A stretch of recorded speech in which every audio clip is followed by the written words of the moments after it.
Учурда мени улуттук коопсуздук кызматына алып кеткен атышат. Эмне иш боюнча бизге маалымнама толук берген жок.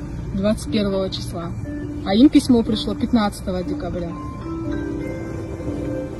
Они вообще обалдели, да, со своими подделками?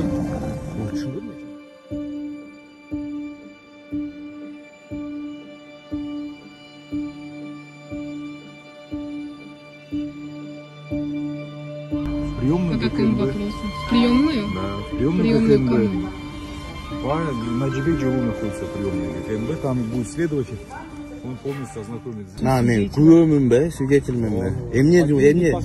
Учурда мени улуттук коопсуздук кызматына алып кеткен атышат.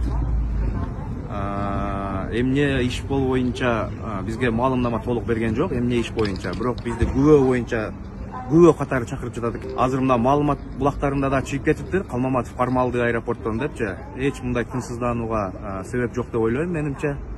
Мен өзүм билем, ага экениме ишенем.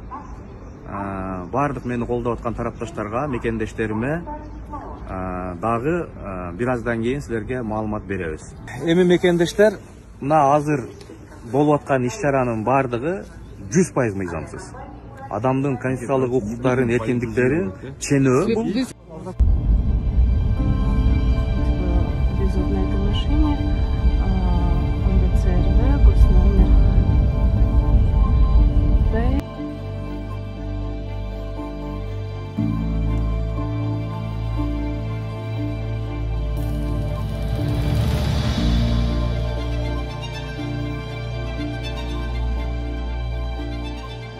Бүгүн Кыргызстанда жападан жалгыз бир адамдын колунда. Ал президент Садыр Жапаровдун колунда. Шайлоону жокко чыгарып туруп, өкмөт полностью отставкага кетиш керек. Эгер бир шайлоону өткөрө албаса өкмөт